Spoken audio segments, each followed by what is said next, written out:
while the ear, that delicate messenger to the inmost sanctuary of the soul, can still take in the tones of kindness, put it off with hard civility, or sneering compliment, or envious affectation of indifference; while the creative brain can still throb with the sense of injustice, with the yearning for brotherly recognition, make haste, oppress it with your ill-considered judgments, your trivial comparisons, your careless misrepresentations.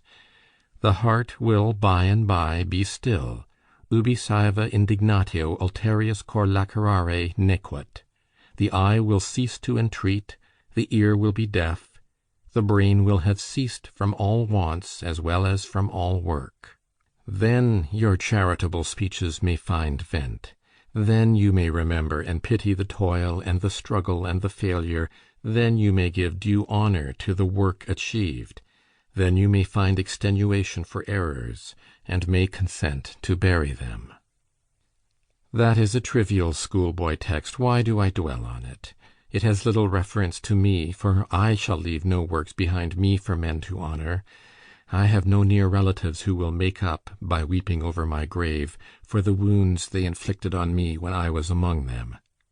It is only the story of my life that will perhaps win a little more sympathy from strangers when I am dead, than I ever believed it would obtain from my friends while I was living. My childhood perhaps seems happier to me than it really was, by contrast with all the after years. For then the curtain of the future was as impenetrable to me as to other children. I had all their delight in the present hour, their sweet indefinite hopes for the morrow, and I had a tender mother. Even now, after the dreary lapse of long years, a slight trace of sensation accompanies the remembrance of her caress as she held me on her knee, her arms round my little body, her cheek pressed on mine.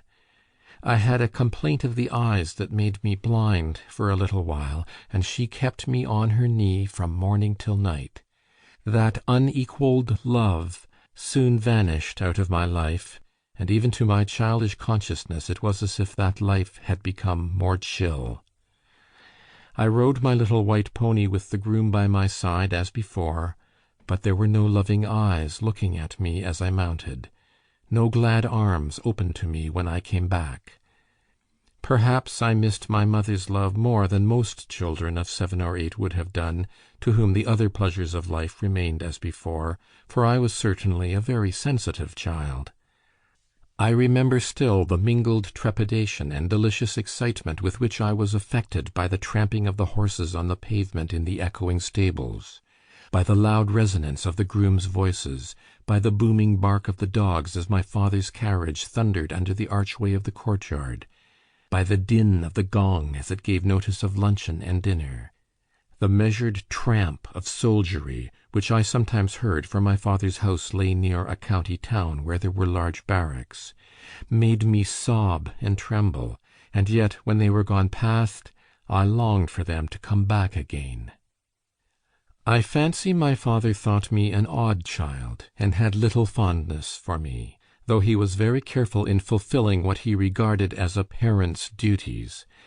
But he was already past the middle of life, and I was not his only son. My mother had been his second wife, and he was 45 when he married her. He was a firm, unbending, intensely orderly man, in root and stem a banker, but with a flourishing graft of the active landholder, aspiring to county influence, one of those people who are always like themselves from day to day, who are uninfluenced by the weather, and neither know melancholy nor high spirits. I held him in great awe, and appeared more timid and sensitive in his presence than at other times, a circumstance which, perhaps, helped to confirm him in the intention to educate me on a different plan from the prescriptive one with which he had complied in the case of my elder brother, already a tall youth at Eton. My brother was to be his representative and successor. He must go to Eton and Oxford, for the sake of making connections, of course. My father was not a man to underrate the bearing of Latin satirists or Greek